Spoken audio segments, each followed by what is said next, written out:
Shanti, Sister Jayanti. Om Shanti. Wonderful So to see the Tower of Peace behind you. So I want to say that it's real. It's not. It's not a graphic. Right. So yeah, I have the fortune of being in Madhuban, and lovely to be here, of course. And it's actually business as usual. There's bhattis going on, retreats going on, and yeah, each place. I went to Gansarovar a couple of days, and each place is still sparkling, still powerful, still active, busy. A new group came today for the bhatti. They've been coming slowly since the morning, so they'll be here 3 days. And yeah, just a lovely vibe. Nothing has changed here. So those of you who are back there thinking, do we still have a Madhuban? We still have a Madhuban, and it's still the same and powerful. And actually, Shiluben was going to join and say hello, but I think maybe after. So yes, Jayanti, over to you. Thank you for being with us. Om Shanti, and a very happy new year to everyone. And I hope the year has started well. I know we had Baba's Murli on the evening of the 31st, and so that started the new year beautifully, of course, but I hope that that continues through the whole year. And Baba was seeing the children's faces sparkling with love, the love of God, and also Baba could see that what had brought all the children from many lands to Bharat at that time was the chariot of love, the flying vehicle of love. And so Baba appreciated that and said, you're not only here to celebrate the new year, but what has brought you to Madhuban is the attraction of the new world. And Baba gave congratulations for 3 different reasons. And it's worth exploring each one of these. Firstly, congratulations for a new life. And then secondly, congratulations for the new age that's coming.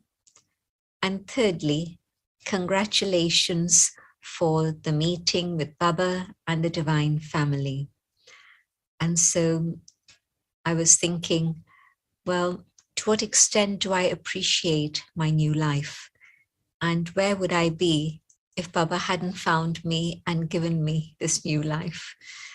It would have been a very sad situation, a very sorry condition that I would have been in, like the world struggling and crying out. But here I am, happy and content, experiencing God's love and a new beginning. And then, yes, the beauty of the new age is there in front of us. And I don't just mean external beauty, which of course being Satu Pradhan, everything there does have natural beauty, but I'm thinking the beauty of unity, the beauty of companionship and friendship and loyalty and truth and joy and love. So all those beautiful things exist in that new world, that new age. And yes, from the moment we found Baba, we also found our beautiful family. And so it's been a real treasure to be able to not only know God, but to also come to this unlimited family and to know that each one is my sister and my brother. So congratulations for all 3. And then Baba said, people don't just congratulate each other for the new year. They bid farewell to the old and they welcome in the new, but they also bring gifts to each other. And so what is the gift that Baba has brought for you? Is the gift of the golden age, the beautiful new world, and Baba, the only one who can give that, who has the authority, God's authority, to be able to give you the gift of a new world and a very lovely summary of everything that happens in the new world. And so Baba said, you have the gift of a world in which nothing is unavailable for you. Just imagine here, no matter how much somebody has in terms of external wealth or possessions or property, there's still the hunger, the desire, I want more, I want more. But there, Baba gives us so much, so much, so much that there's total contentment and there's nothing more left to be desired. But I think actually that statement applies now to Sangam Yuga also. For each one of us, Baba has given so much. What more do we desire? And yes, then Baba said, you have this experience, but now your duty, your responsibility is to share this gift with the whole wide world. And Baba was feeling very merciful and compassionate and benevolent. And so saying Baba doesn't want anyone to get left behind. Baba wants no one to miss out, no one to complain that you never told me, you had the good news that the golden age is coming, that God is here to give us our birthright, to give us a right to heaven, and you never told me. And so Baba really was encouraging us to ensure that no one gets left behind, no one is left out. Baba used this expression twice, no one left behind. First, it was in the context of people out there that haven't yet received Baba's message. And then later on, it was in the context of the BK family. Baba wants everyone to have that higher state of self-respect with which Baba is seeing them, and no one should be left behind.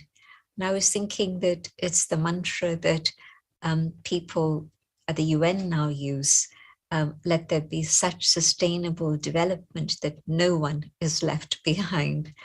But of course, for them, it's a slogan, and for Baba, it's from Baba's heart, and it becomes a reality that surely no one will be left behind, either out there or within the family. But it's the same expression, and Baba started using it in the 80s, just imagine. And the world has only recently started using that slogan and is only now catching up. But of course, Baba also knows that not everyone wants the gift of heaven. And yes, our job is to offer it first. But if they are not interested, that's also okay. There are other treasures that Baba has given us that we can offer them. And so firstly, the treasure of the virtues. One of those virtues that they're missing is something that they also want. And so think about that quality, that virtue, that value that would benefit this individual now, but also help them prepare for the future. Because in the future, they will have those virtues and qualities, but see what it is they would appreciate now and give them that quality, but also give them one of your stock of powers. And of course, hopefully, I've accumulated all the powers so that if somebody lacks tolerance, let me give it to them as a gift from Baba. If someone lacks the power to discern, again, as an instrument, let me be able to share that as a gift with them. So no one gets left out, no one gets left behind, and Baba's message has been able to reach every corner, everywhere. So Baba's saying it's time for you to emerge that form of being merciful and benevolent so that you're able to be Baba's instrument to give everyone something, something, something. And then the dharana came. And Baba seeing that still, instead of being soul conscious, children are still very much trapped by body consciousness. And then children say, but what can we do? We've had it for so long. And Baba's picking up on that and saying that, well, just as you had body consciousness for half a cycle, and that became your natural nature, can you not now remember that you were soul conscious for half the cycle? And so that is actually your natural nature. So emerge that awareness of soul consciousness as your natural nature. Because it is through this that the gap that there is between your aim of becoming like the Father, Bab Saman, but the qualities that you show in your behavior, in your actions, that gap now has to be eliminated so that the aim and the qualities match up and people see those qualities shining from your face. They see those qualities shining in your behavior, in your actions. And so they begin to see that, yes, truly, these are the ones who are following in the Father's footsteps and are becoming like the Father. But the easy way to achieve this is simply soul consciousness. Baba made it so easy, so easy. Just be soul conscious and you'll say goodbye to the old nature, old sanskars, old behavior, and you'll be able to emerge the new sanskars and the original qualities and be able to follow in the Father's footsteps and keep holding Baba's hand of Srimad, and Baba will guide you in that direction. And so Baba doesn't like seeing the children labor. And so struggling with soul consciousness, laboring to be soul conscious, no, Baba said, you don't need to do that. Just remember who you truly are and emerge that original, natural nature of soul consciousness. Baba was giving it to us like a gift again. And so let me be able to remember that gift and take care of this gift and actually practice it. But of course, then Baba also again said, but children have many excuses. We're not able to do this. Maya comes. What can we do? How can we do it? So this whole train of other thoughts start coming. And then Baba said, very interesting. Just like we go to Baba with complaints, Maya also goes to Baba with complaints. We go to complain about Maya, but Maya goes to complain about us. Why? Very interesting chit-chat that Baba had about Maya.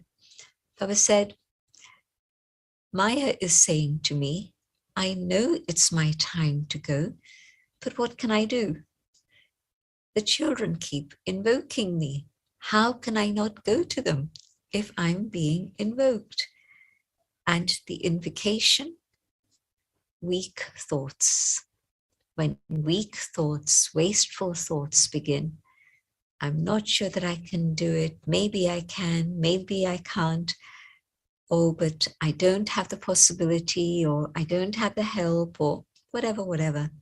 So that is the door opening to invite Maya to come in and to stay with you. And so Maya complaining about us. Just imagine we complain about Maya, but you can see how Baba's in the middle, impartial, seeing the children and seeing Maya, giving the children an ear and giving Maya an ear. Very interesting. And then Baba went on to talk about a very specific practice that Baba had suggested. And I don't remember exactly when Baba had suggested that, but Baba saying that Baba had told you earlier, 24 times a day, every hour, on the hour. But of course, most places, traffic control switches off after 10 p.m. So it's not a 24-hour thing. But here Baba was saying 24 times a day, let there be 10 minutes of deep practice in which you're remembering Baba, stabilizing yourself in that awareness, but also you're able to check yourself and change yourself. And so in that stage of 10 minutes, am I able to stabilize my thoughts where I want, when I want, for however long that I want? Because this is the practice that I'm going to need when something happens suddenly. can I instantly connect with Baba and go up above within a second, not even a second, one thought. One thought should connect me with Baba.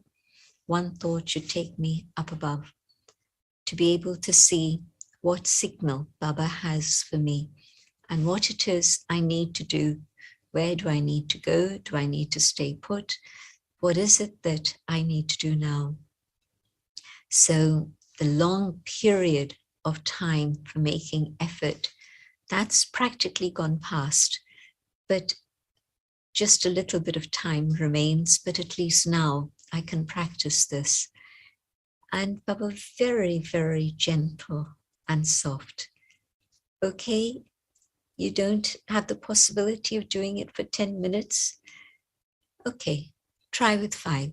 Start with 5 and continue to increase it. But at least let it be a minimum of 5 minutes, 6 minutes, 7 minutes, 8 minutes, 9 minutes, whatever it is you can manage. But bring it up slowly, slowly. But don't do less than 5, at least start with 5. And so I think traffic control music, wherever we have it, is usually timed for 3 minutes. But that's okay, that's just the external signal. Then, beyond the 3 minutes, can I continue to sit in silence, connecting with Baba, but also connecting with all the original qualities that the soul has, so that I can then check, is my behavior according to this, or is there something more I need to do to change? So very simple practice, but very effective practice. And then Baba giving us yet another method. You can see how compassionate Baba is. Okay, try this, try this, try this, try this. Something somewhere will actually then fit. Try it all and you'll become perfect very fast. But the next thing that Baba said, have you thought about your own stage of self-respect, the titles of self-respect that Baba gives to you? And Baba had gone on a tour early in the morning and was seeing all the children. And some had a very large garland of the titles of self-respect. Some had a very small garland of self-respect titles. And so see where you fit in. And Baba's giving us all of these titles together, not individually, privately, secretly, but to all of us. And to what extent do I accept that title? And then further, to what extent am I practicing and becoming aware of that title and displaying it in my life, being able through my walking show what the talk is, not just talking about it, but walking the talk. And so let me think about each one of the titles that Baba has given us, and let me go into the depth of it to be able to understand it very deeply, very clearly. And then, having understood it, practice it, experiment with it, use it. Just as each one of the virtues that Baba gives us increases as I practice it, in the same way, am I able to create that stage where I'm able to use my titles. Who gave us these titles? It's the Almighty Authority. No one else can give me such titles, but the Almighty Authority has given each one of us all these titles. And so I carry the authority of that spiritual title. And so staying in that awareness as I experiment with putting it into real life in practical terms, whatever else it is I might be doing, then that stage of self-respect is going to increase. Just as if I use a virtue. Today, I have to be very attentive and practice it. But once I've done it once, twice, 3 times, it becomes my natural nature. And so let me increase the treasure of all the virtues that Baba has given me. Let me increase the rosary, the garland of all the titles that Baba has given me, and also all the powers. And so Baba wanting us to move ahead and be able to reveal all of this in our behavior and our activity, so that the world can see that this is what is happening. And again, what is it that interferes in all of this? Baba recognizing that not so many vicious thoughts or negative thoughts, but still a huge amount of waste thoughts. And of course, that was the entry point for Maya also. Weak thoughts, waste thoughts, and Maya takes a chance to come in. Maya, illusion. So when I begin to think, I'm weak, I can't do this, I have started to create that illusion for myself in which it becomes a reality. I'm not able to do it. But equally, if I keep the powerful thought, Baba has given this blessing, let me experiment with it. Let me experience it. Because again and again, Baba was saying, do you have courage? Do you have courage? Do you have courage to say to Baba, never going to allow Maya to come? Do you have courage to say to Baba, I've left behind old thoughts, old sanskars, old habits. It's gone with the old year. And where am I now? It takes courage, but this is what I have to keep determined in my own thinking, that I'm not going to let weak thoughts, especially in terms of my own effort, I'm not going to allow weak thoughts to come on any level, so that then the powerful thoughts are able to draw help from God, and I'm able to achieve it in my practice. And if I achieve it in my practice, then I'll be able to use it in a day-to-day basis. So the more I practice it, the more alive it will be in my life, and it'll then happen in a natural way. So to make soul consciousness my natural nature, and then to make sure that my sanskars are following that natural nature of soul consciousness. So a Murli of a lot of love, a lot of encouragement, a lot of empowerment. And then Baba speaking to Gujarat, and lovely comment from Baba, Guzar gayi raat, the night has gone. And Gujarat always draws special love from Baba, because being so close, they're also the ones who get called for service first. And so Muniben would phone them and say, can you send 100 mothers to help us with the chapatis? And amazing. Next day, 100 mothers would arrive. And so it used to become sometimes 100 would sometimes go up to 400, 500. So whatever it is that was the need, Gujarat was able to fulfill that need for Madhuban. And so definitely very special blessings for Gujarat and all those from Gujarat. And then Baba talking to the double foreigners again, and Baba reminding them of the courage and goodbye to Maya, farewell to the past. But also Baba saying, let there be zeal and enthusiasm at all times. Let there be that festive approach, so that each day is a celebration, each day is filled with enthusiasm. And when it's like that, then yes, you know you have moved forward a huge amount. And one more thing that Baba shared early on, but I didn't share it at that time. Baba spoke about the new age in front of you and the sparkling costume that's waiting for you. And there are two different types of sparkling costumes. And usually Baba talks about the sparkling costume that each one of us has in the subtle region. And so, yes, I'm shedding the consciousness of this body of matter, and I'm going to the subtle dimension to meet with Avyakt Baapdada. And there, because I've let go of the consciousness of the body, now I'm given a dress which is a costume of light, a sparkling costume that's there waiting for me, the angelic costume.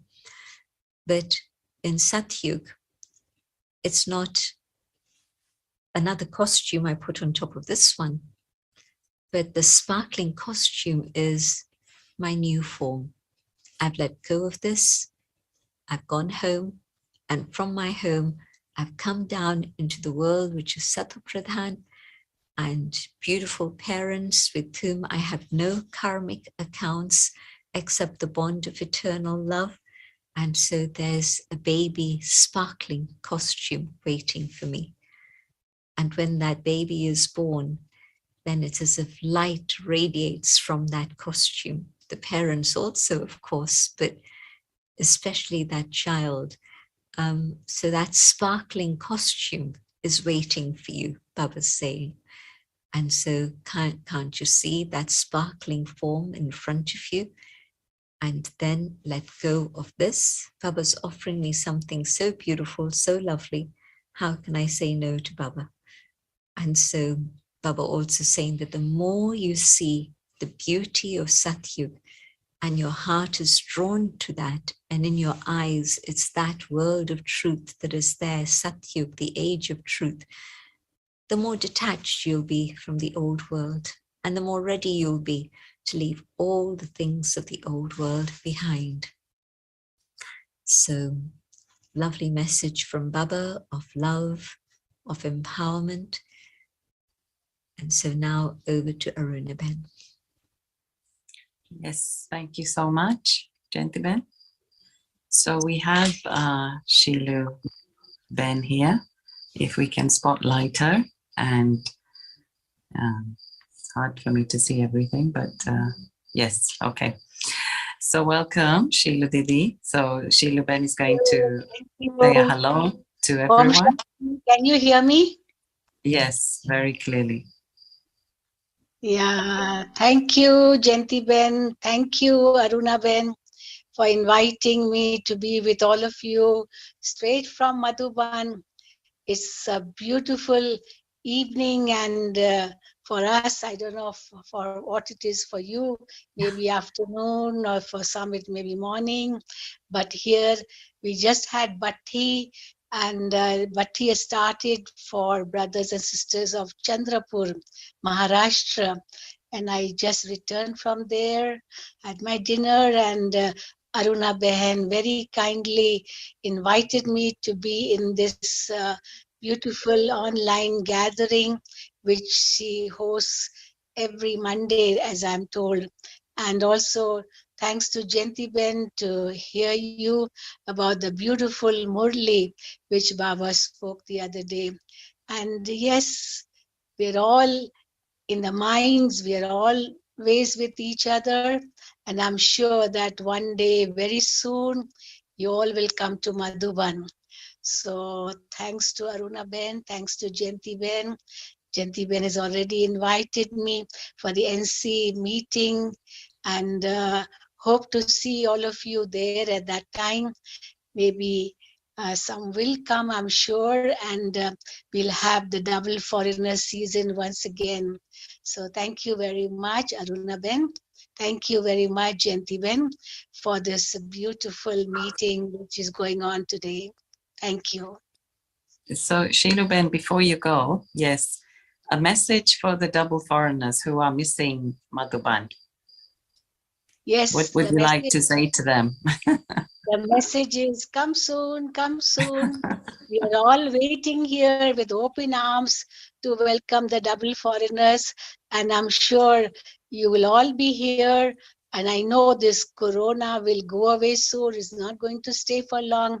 Baba's children's determination is definitely helping us, and Baba is there with us, so no need to worry. I'm sure you will all come one day. And Madhuban is actually happy to know that you will be coming in February and March, and some are already here at the end of December and then January. So maybe for 18th January too, there'll be some here, but mostly I'm sure they'll all come in February and March. So welcome to all of you. And I know how anxious all of you are to come to Madhuban, and very soon it will take place in a practical way, and you will all be here. So thank you once again. Om Shanti. Thank you for joining. Thank you. And Om Shanti. Om Shanti. Yeah. So, Jayanti-ben, actually, I've had this question from a few people regarding, you explained very nicely about the exercise, the 10-minute exercise. But what is behind it? Is it that Baba wants us to flex those muscles of just go up immediately, so we prepared for suddenly? What do you think is behind that? I know it's a preparation. I think the preparation is actually to be able to again and again keep a continuous link with Baba, so that whatever happens, whenever it happens, my first thought is, Baba, I'm connected, and I can catch whatever Baba's signal is for me at that moment. Some of you have already witnessed strange things happening, fires happening in your neighborhood, floods happening in some places.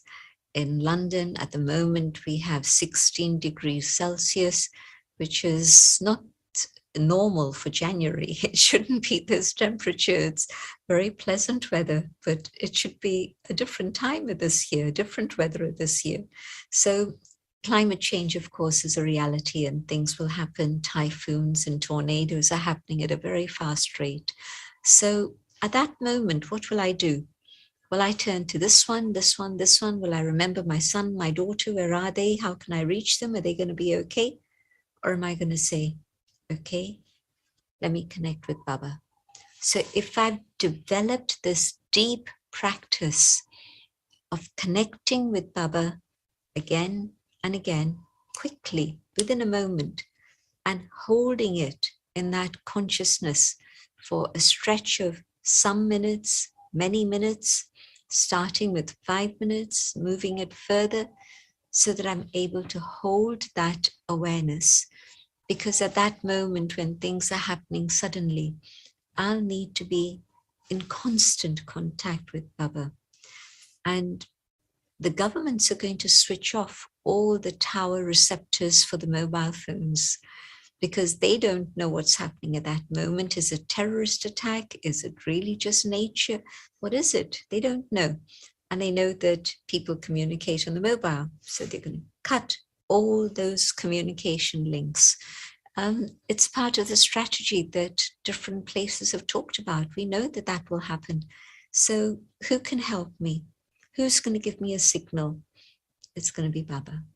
But only if I go straight to Baba without any other distractions and stay connected with Baba, not letting my mind be pulled down or here or there by anything else. So can I do that today when it's not an emergency situation? Can I practice it? And can I keep that awareness minimum 5 minutes?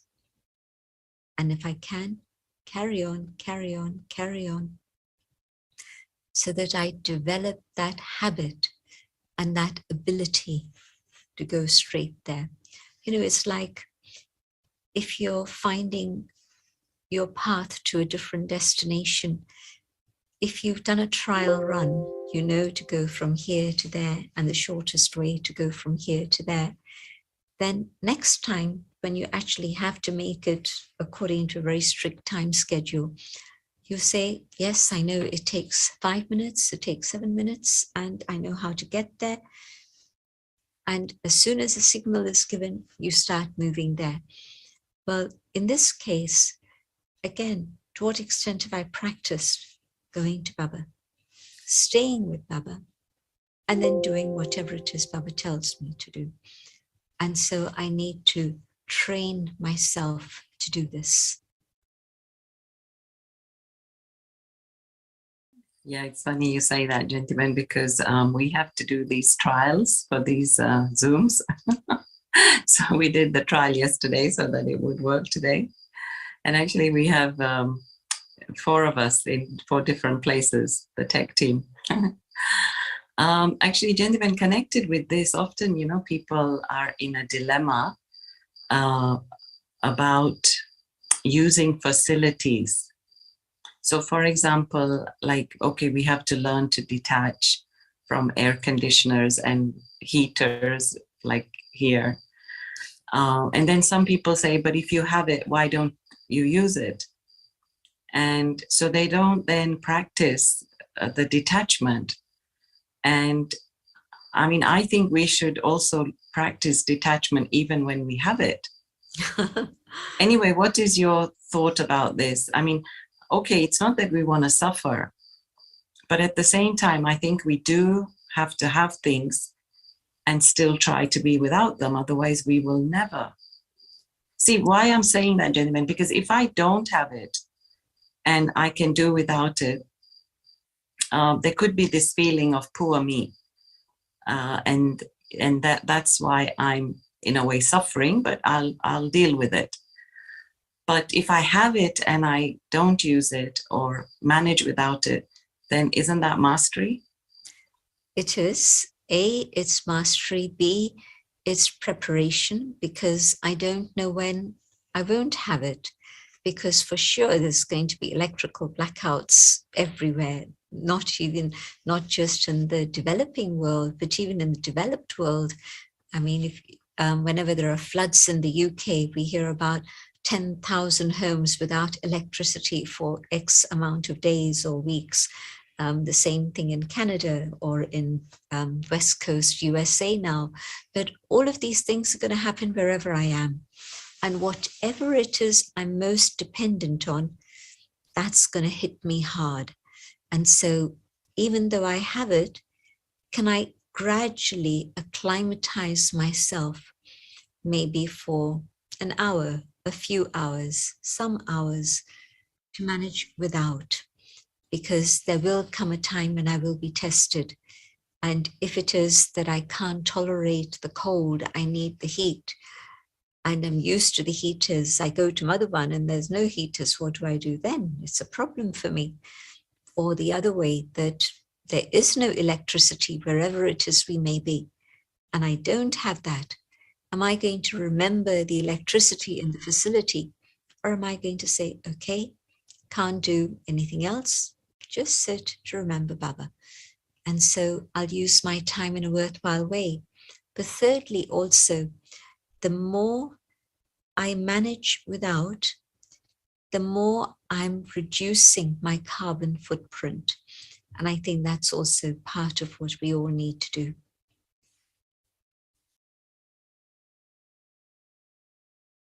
Yes, gentlemen. And also, you know, there are documentaries on monks who live on mountains, and then they put on these wet shawls and they just sit in yoga and the shawl dries off. So the yoga actually, you know, creates heat. I mean, sometimes we don't believe that, but it does. It reminds me of Mama, because if you notice, you would never have seen any photographs of Mama with a sweater or with a shawl. Baba, you still see sometimes photographs of Baba with a shawl, one shoulder bare, but the shoulder wrapped around. But Mama never ever used sweaters or shawls. She just said that whatever you get used to is going to be your practice. And so if you get used to wearing a sweater, you need it. But if you're not wearing a sweater, then you get used to that. and you develop that resistance and you're able to manage. Yeah, so true, gentlemen. And here's another question, since we're in the land of Brahma Baba. So somebody was asking me, we talk so highly of Brahma Baba, and he was so full of virtues and powers, and he was non-violent, loving, tolerant. I mean, he was almost complete when he came. So then what effort did Brahma Baba actually make? It was a preparation that he'd started to make since 1932, because we've read those diaries in which he's teaching his mind. He's holding court and telling his mind, you have to learn to be quiet. He's telling his intellect that you have to be very clear and decisive in whatever you understand and suggest. He's telling his sanskars, you must learn to behave and only emerge when I ask for you to emerge, not without my permission. So he was already in this practice for a few years before Shiv Baba came. And so once Shiv Baba came and he had those visions, instant recognition, instant surrender, and instantly accepting that Tvam Asmi, you are this, you are he, Vishnu, the four-armed image. I am to be this. So when Baba says from Brahma to Vishnu in a second, that's what it means. And then from Vishnu to become Brahma, it takes 5,000 years, the whole journey of the cycle. So at this moment, what I can do is to practice what Baba practiced, soul consciousness, detachment from the body. Because Baba hadn't practiced that, Baba didn't have all that information exactly of soul and God and so on. And so this was Baba's very deep practice, the practice of soul consciousness. And then secondly, he was a very sociable person, and he had a lot of friends and mingled with them in a very loving way, so that they all had a huge amount of respect for him. But also with his children, he was very much a family man, and so loved his children. And now here's this voice telling him to surrender everything. This voice is telling him nothing is yours. And Baba has to have the faith that it is the voice of the divine, and this is what I need to do. And so Baba's surrendering all his property to the trust of the young sisters that he had set up, again following those instructions. What a wrench it must have been, and he must have had to deal with it quickly. He didn't let it carry on for days and weeks and months, but he'd already decided when he was in Kashmir in the mountains that, yes, this is my time for surrender. And so when the division happened, the partition between his partner and himself happened, okay, give me what is my right. Taking that, but at that moment of taking it, well, surely my children have an inheritance. They have a right to take from me at least 10%, 20%, whatever it may be. But no, I am God's child. This is what God wants me to do. And that surrender happened so smoothly, so naturally and easily. Nobody else could even know what struggle he might have had to go through. So Baba had to deal with attachments, and not only his attachment to them, but their attachment to him. Can you imagine Yasoda Mata and how much attachment she had to him? And yet Baba managing to free himself, detach himself on all levels, so that then, yes, he could play the role that Baba had chosen him for. If Baba still had attachments here and there, it would have created many problems. But the attachments were let go, and Baba was able to take things further. So I think that the two things that Baba had to work on was deep soul consciousness, and also letting go of all traces of attachment.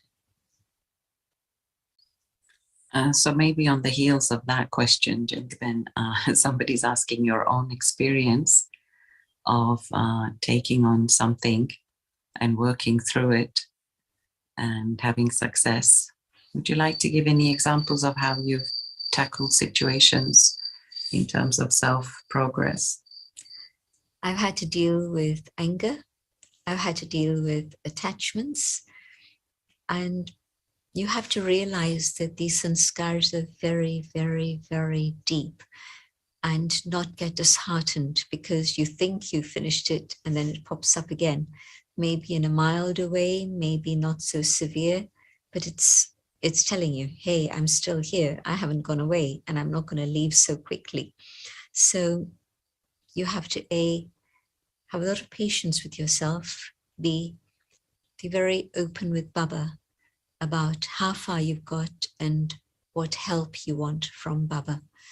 And as you work through it, might take a long time, but the victory is guaranteed. Success is going to happen if you deal with it patiently and in a benign way, not in an angry way. I can't get angry at my own anger and say, why is this coming again? I don't like it. No, that's not the way to deal with it. It's not going to leave you. But to say to Baba, Baba, okay, I've been trying, but now I need more help from you. And seeing my honesty and my sincerity and my realization, Baba's going to give me that help. Nice. Thank you, gentlemen, for your honesty. So somebody's asking, it's okay, like we can give virtues. We know how to give the gift of, say, kindness or love, but how do we give the gift of power? When I know that here's a situation where somebody lacks, for example, tolerance power, can I be with them and help them and encourage them to be more tolerant of whatever it is they're going through? And if they've seen me demonstrate it also, then that helps. But you can't create a situation in which you're going to demonstrate. It's not a cookery show. But if you've been tolerant yourself and they know that you've had to tolerate X, Y, Z, then to share that experience with them, that the power of tolerance helped me go through whatever. And so sharing experiences in that way, and they learn also how to develop tolerance or capacity to discern. Again, sitting and having a chat about it and making them aware of what is it that interferes with discernment. How if my feelings are pulled in one direction or another direction, then there isn't that impartiality that's going to give me clear discernment. The center point of the balance has to be accurate. If it's pulled here or pulled there, you won't get an accurate reading. And so to help them understand what is needed, and then they'll also hopefully take that on board and experiment with it and practice it. Sometimes also just your presence, because they see you stable and calm. And so that's also an empowerment in which they feel that, yes, it's Baba's power that's with you, but also that power reaches them and they want to have that same power. The other day, Baba was talking about how, in your presence, their sanskars get subdued. But if it happens regularly, maybe it's not even that a particular sanskar gets subdued, but they're actually then able to deal with it. But your presence has an impact. Okay. Jen, when you talked about having the courage to say bye to Maya, and I mean, we love Maya just as much as we love Baba. Not always, not well, I always. mean, we must do, because we're not saying bye to her. That's my point. And I'm thinking that when Maya comes, it makes us feel horrible. And so we don't like that feeling. We know that there's going to be pain. We know there's going to be sorrow and suffering. And that's what Maya does. Maya brings with herself sorrow and pain and suffering. And so I don't love Maya. No, so what is the courage? What is it going to take to really say goodbye and bid farewell to Maya? To be very, very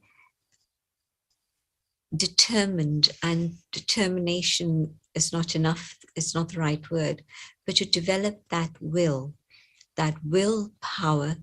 that says, I don't want this anymore. It's like, when there's substance abuse, it's not enough for a person to say, I'm really determined this time. If it's just on that level of determination, then they get a whiff of whatever it may be, and they're pulled to go and have a try again. And of course, one step in that direction, and that's it. The effort of years goes to waste and they come crashing down. So what they need is the willpower. And so I need a lot of power from Baba and obedience to Baba. The other day, Baba said that Baba wills you willpower when you're obedient. And he was talking about the dadis at that point, that these obedient children have a lot of willpower because Baba has willed it to them. And so let me be obedient to Baba in all the ways that I can. And then if at this moment there's something that I'm not able to be obedient in, then I have to say to Baba, Baba, I really want this to change. And I develop that power from Baba to have the will to say, no, I'm not letting my thoughts go down there. And Baba's point was that all you have to do is have a weak thought about yourself, and you get disheartened and you go down. A weak thought about another, and your intellect begins to criticize, and my happiness is lost, disappears. And so this is why I say that Maya brings with itself just continuous misery, pain. So let me be able to remember that. Baba sometimes says, have you not had enough of the pain? Do you still want to carry on having more pain, more misery? So let me be very aware that any type of Maya might look very attractive, but it's actually quite painful and it's going to cause sorrow. And then the second thing, okay, I'm really kicking Maya out and I'm needing to have that sort of very strict attention on my thinking. I need willpower. Okay, thank you, gentlemen. So, gentlemen, few people are asking about this 8-hour bhakti that you're planning in London. So could you give him? No, it's not just London. It's the world. It's the global volcanic yoga bhakti. Okay, so would you like to give us a proper intro into that? And I was thinking, since it's January, maybe if you have a story about Baba, and then we can finish. Yeah. Okay, so the idea emerged from an RC meeting, and Murli Ben said, we need to maybe have something in which collectively we're able to have such yoga that there's a new idea that emerges that can really allow us to complete the task of service. Because when we had so few facilities, we were able to manage the Million Minutes Global Corporation. We didn't have an office, we didn't have a desk, we didn't have a computer, and all these things started at that time, Million Minutes, and everything happened. And big projects that brought a lot of recognition to the Brahma Kumaris of the UN, but also in India and across the world. And now we have so many facilities, retreat places, beautiful centers, and so many resources, but we haven't come up with an idea for something that everybody can say yes to. And so, to be able to spread good vibrations for those 3 days, but also to be able to develop our own skill at being able to manage 8 hours, not all at a stretch, but an hour here, an hour there, 2 hours here, 1 hour here, so that then we're able to come to that point that Baba's asking us to come to in Sakar Murli's 8 hours yoga. And then thirdly, if we're all connected together in yoga, then someone somewhere will be touched, will have an inspiration, will have an idea, and everybody will say, yes, this is the way to go. And then we'll have that project that's going to bring service to its completion, because we need to do that, I feel, quite soon. So that's where the idea was born. And then, of course, a group got together from across the world to actually see how it could be made practical.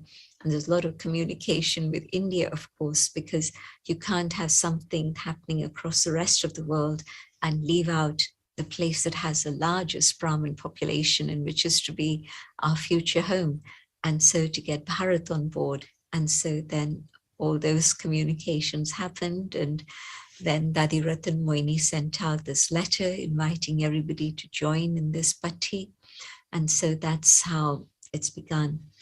And the way it's working out is 2 hours in the morning, 3 to 5 for those 3 days. And anyway, through January, many people want to have Which extra. 3 days? 16th, 17th, 18th January. 3 days global bhatti silence. Who hasn't had that information in writing? It should have reached everywhere. So everybody else has heard about it and has, no? The NC office should have received it, and the NC office should have sent it out to all the centers, and the centers should have shared the information with their students. That's the mechanism that we've always been using. And so if you haven't heard about this, if you don't have it in writing, then contact your NC and find out more about it, or your NCT, whichever. So from 3 to 5 in the morning, extra time for Amrit Vela, at least for those 3 days, 2 hours, and then around half an hour pre-Murli class and half an hour post-Murli class. That again becomes an hour. So that's already 3 hours early morning. And then whatever suits you around 10 or 10:30. So from 10 to 12 or 10:30 to 12:30. Now that comprises of a half-hour class. Sister Moini one day, myself the second day, and Brother Bridgemore the third day. And so again, you can adjust that within your morning schedule. And so that's again 2 hours of yoga. That's 5 hours already. And then in the afternoon, it could be, say, 3:30 to 5:30 or 4 to 6, however it suits your convenience. And then 1 hour, 8:30 to 9:30 or 8 to 9. So there's a fair bit of flexibility, because we're not expecting that everybody should come and spend 8 hours at the center. It's likely that you'll all be together for morning class. So that's your morning class, but 1 hour, half an hour before and after for the special yoga. And then maybe there could be some evenings that you can spend at the center. So different situations, but it's all there in writing, so you don't have to memorize everything I'm saying now. But that's the thinking behind all of this. So that 8 hours of yoga, and if it's within your particular time zone, of course, then the time zone can coordinate so that all of you are in yoga at the same time, or just even in your country, you can coordinate so that all the centers work together on that level. So 8 hours, 16th, 17th, 18th, the Sunday, the Monday, the Tuesday. And so we'd sent out a save the date notice about a month ago, as soon as everybody sort of had agreed in India, Madhuban, and so on. And so those 3 days, if you don't have holidays, say Monday, usually people do take holiday on the 18th anyway, but if they don't, then encouragement to do that this year especially. Some people don't have a holiday on the Sunday even, so then they're having to take 3 days holiday, whatever it is that works in your country and in your region. But to see if you can make it up to 8 hours.